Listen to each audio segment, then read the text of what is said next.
Right, I think we're back into the swing of things, so it's high time we continue Kirk and Ray's evolution extravaganza of idiocy. And do you know what? I'll be completely honest, I don't actually remember where we got to last time. Something about the copious amounts of whiskey I drank over the new year has left me a little blank. So, where exactly we at? He simply used a similar blueprint when creating the hands and feet and facial expressions of men and apes. Okay, I know where we were. And if you are joining us fresh, this is part of a series I do on Living Water's exemplary scientific illiteracy. So go watch the rest of the series if you want to fully catch up, but if you don't, I'll chuck in a little context right here. God, the creator of the world and the universe, is our common designer. So yeah, we left off with God, who totally definitely created everything, guys, and we totally have evidence of that. It just fell down the back of the couch, and then the dog ate the couch. Yeah, because that guy made everything. We have similarities to apes, because they have the same designer. Okay, and hear me out, that's super lame, right? God is supposed to be infinite, yes? Then why are all of his designs so limited with similarities that span basically all of them? I mean, humans can design things very, very different than any of the God designs, but for some reason he lacks that capacity himself. Seems a little odd, don't you think? What am I saying? It's not been that long since I covered you guys. Of course you don't think. Say nothing if you don't think.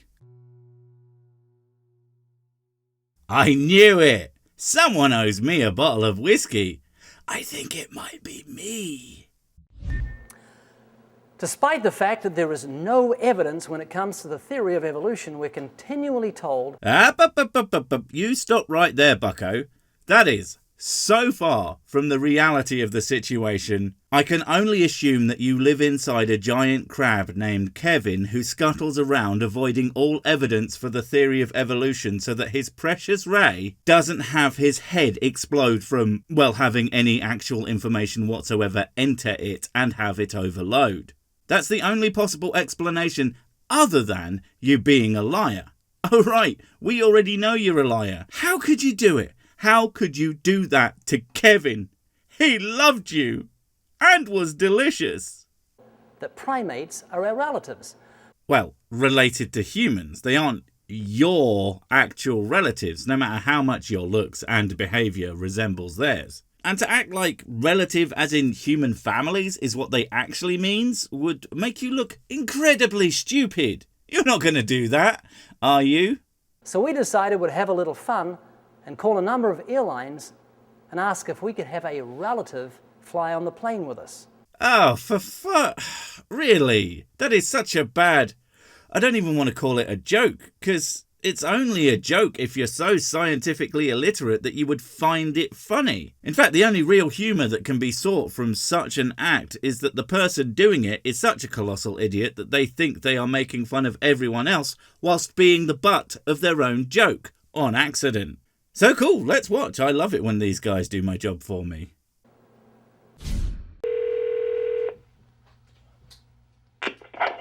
U.S. Airways Office of Consumer Affairs, this is Ken. American Airlines, Nicole. Airlines, Randy, hello? CCR Chester, how can I help you? Okay, gotta give you the old big clap there. So you actually wasted all of these people's time for your incredibly dumb joke. Excellent work. And doesn't make you look like the world's biggest dipshit. Good job, guys. Good job. No, wait, I meant get a job. And I mean like a real one, yeah? Where you actually contribute to society instead of being a constant detriment to everyone you interact with, okay? I'm flying with a friend, and I'd like to take a relative with us. He works in the movie industry, so he'll have two managers with him, and the reason for the managers is he's a little slow intellectually. He's also got physical problems with underdeveloped feet. He can't stand upright. Oh my God. Wow. Wow. I mean, I didn't have a high opinion of you before, Ray, but wow. You just flew right under that low opinion and just nosedived right into the centre of the earth. You're making jokes about the actually intellectually disabled. You are at least attempting to make them the butt of your joke. I can't say anything but wow. Unbelievable. Almost as unbelievable as a creationist god. Hey, no way I'm letting them bring down the mood with their shitty behaviour. That's my job. His name is Bam Bam. He's actually an orangutan. And what we want to do is take him on the flight with 2 managers. Is it possible to do that? No, sir. No, sir? No, sir. We can't transport animals on Southwest, sir. Ha ha ha ha, the hilarity of your prank, bro. I can see that you got them good. This has been a worthwhile exercise in making a fool out of anyone but yourself. You are so clever and a person who should definitely be hosting a television show. Wait a tick, did this actually air anywhere? I gotta know. Oh right, yeah, this was on a bunch of shock horror Christian TV networks. You see, we don't really get much of that kind of crap in the merry old England, so I forgot that being on TV isn't anywhere near as big of a deal over there. Half that crap was basically the YouTube of its time on certain stations, so yeah. Still weird that anyone would give them money to do this, but fine, whatever. I mean, he's cute. Is that possible? I have to admit I haven't been asked that before. I can certainly take a look into that. The only way that we would transport a primate would be in the cargo hold as air cargo. So you wouldn't let him in the cabin even if he's a relative? That's a relative of whom? Of me, of human beings. That's what they teach in universities, that we're related to primates. Oh, you could just hear the vague amusement in Ray's voice there, and I honestly don't know how I would react on the other end of the phone in this situation. I mean, chances are that I would just sigh and hang up, but there's a small possibility that I would just scream. And scream and scream and scream until my insides started to gush forth from my mouth, nose and eye holes, till all that was left was a disgusting, empty sack of skin. A very small possibility, mind, but still absolutely possible, and bloody inconvenient when that happens. I understand that, but primates aren't transported in the cabin. Got to admit the guy's a better man than me, just saying. Now quick question, Ray. Which part of the Bible says it's okay to waste people's time? Well, waste people's time making stupid jokes, which is ostensibly not really anything to do with the Bible.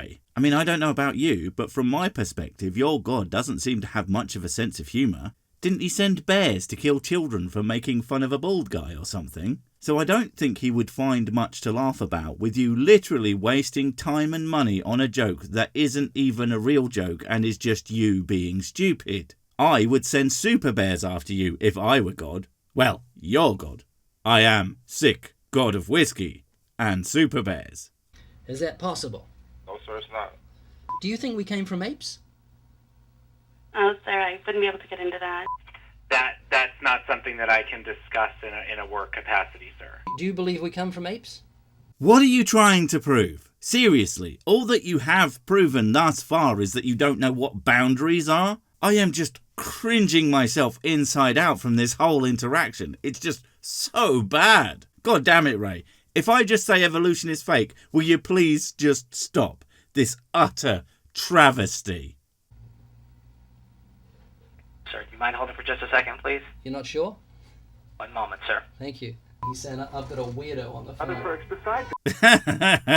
Okay, never mind, I take it back. This is hilarious, and I'm not convinced that at least someone didn't put that in on purpose. Not Ray, though. He might be so oft-willing to make himself look a fool, but I don't think he does it on purpose. I swear there's always someone on these things that have reasonably high production values that, well, if they're smart enough to have learnt these skills, then they just slip in subtle jabs all the time because they know that this is full of crap. I know that I would, if I was smart or had any skills. No, sir, I don't wish to offer my personal opinion at this time. Despite the fact... Oh, thank God that's over. But you didn't end it right away, so evolution is still true. Because my opinion on it totally matters to its actual factual basis. Because that's how science works. And why Ray makes these videos. The more people he convinces that science is wrong through lies and manipulation, the more facts about reality alter to his preferred state. Science. It's all about opinion. That airlines won't allow primates on planes for obvious reasons. I bet they also won't let you two on planes for other equally obvious reasons. Some of them, the same reasons actually, like all the poop flinging, and mostly because you kept phoning them up for the sake of a bit that literally doesn't make any sense. Can't blame them. I wouldn't want you two knuckleheads near any sensitive equipment whatsoever. You would probably eat it. There are some scientists who would have us believe that primates are just about as intelligent as human beings. I don't know if that's true, especially the way that you seem to be couching it, but human-like intelligence is actually found in many, many animals, but it's in degrees, and we actually compare it to age development. Like certain birds have the intelligence of like a 3-year-old etc. So when you say just about, you mean basically like a person, but if anyone actually said that, they would have meant more like a 6-year-old. But also with obvious limitations to their abilities, like vocal cords and how their bodies function and what instincts they have, so it would be difficult for a layman to even make any distinction whatsoever. God, I hope that's not what you're going to try to do, because that would be as silly as all the f***s in a clown brothel. So Kirk and I took an orangutan to lunch to see if it was true. I'm pretty sure that the orangutan took you two to lunch. I am sure it felt sorry for this pair of mentally incompetent humans and wanted to show them a nice time before taking them out to the little old pond and putting 2 rounds in the back of your empty heads. Not that that would have any effect. Obviously, you actually need a brain in order to blow it out of someone. A few salads would be great. Salads and some water, maybe? Yeah, that'd be great. Kirk ordered lunch, he ordered salads, and you'll see this was a mistake in a moment. So if you have watched this series since the start, either since the first set or just this one, you will know that this is almost certainly the same orangutan that they were using before, which means that they have an entire sample of primate interactions of 1. Now, I don't know if they know much about science. I don't know why I just said that. I know that they know sweet FA about science, and this is not in any way, shape or form a compelling way to gather data or form conclusions on anything whatsoever, especially on primate intelligence. I mean, for God's sake, even if it's actually a different orangy fella, they aren't even trying this shit with a different species, for crying out loud. Not all quote-unquote monkeys are the same things. And yes, I said monkeys on purpose because I am quite certain that they wouldn't understand the difference between them and apes if you sat them down and stapled it to their gormless faces. Right at the beginning, the ape began sucking our tracks, and I thought, well, he's got a taste for them, so look at him trying to steer me out. I was trying to put it in his mouth to keep him happy. I was trying to put it in his mouth to keep him happy. I was trying to put it in his mouth to keep him happy. I was trying to put it in his mouth to keep him happy. That's what Ray said. Literally. I mean, I would claim I'm totally keeping that, as I would love to, but I probably won't remember. So, remind me. It's not my job to remember the funny things I see in these videos. It's yours. Then he seemed happy to eat them. They're very tasteful.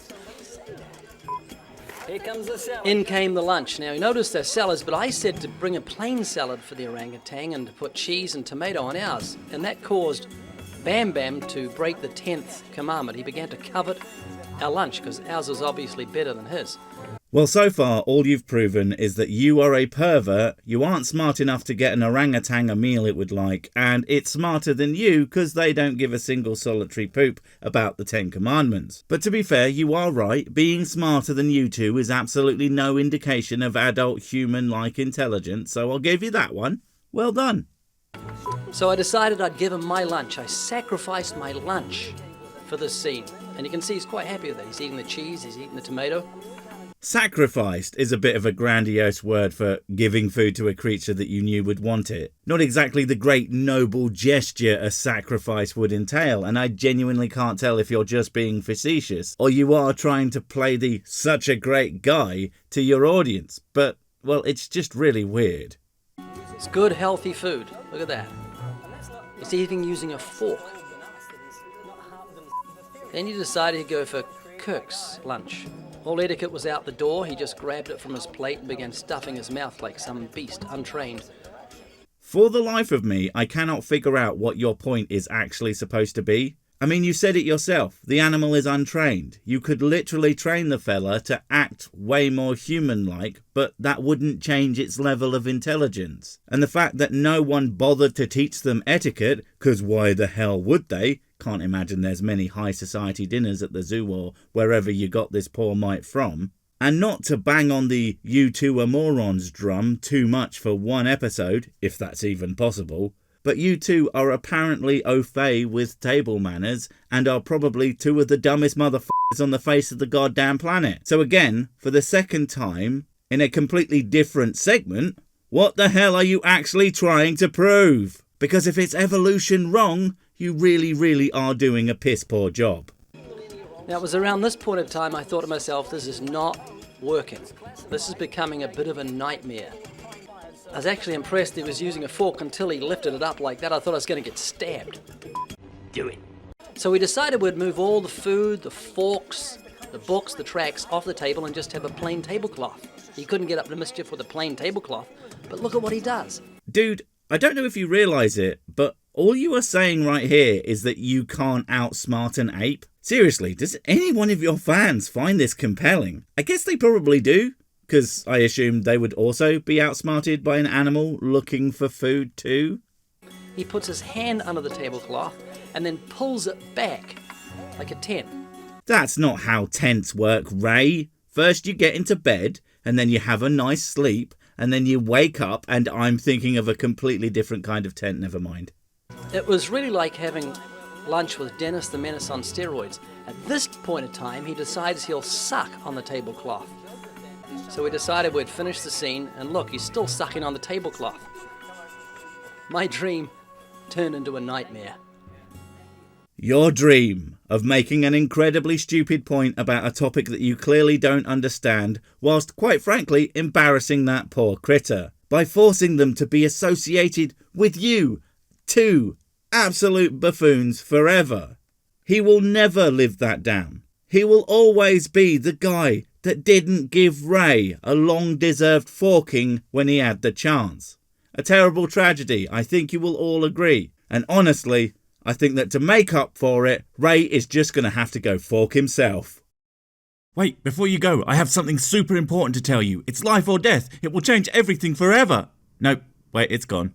Oh well, probably wasn't important. But while I have you, don't forget to comment, subscribe and notify. And if you want more of my smexy voice, check out Mrs. Six's channel Spoonstaff Stories, where I narrate and voice all the videos, and she does the work. And if you want to support the channel, check out the merch store for cool t-shirts, or check out Patreon, memberships and PayPal to support directly. Finally, follow me on the medias of social to get completely pointless guff and to keep up on the latest releases. Oh, I just remembered what I was going to tell you. Whatever you do, don't touch the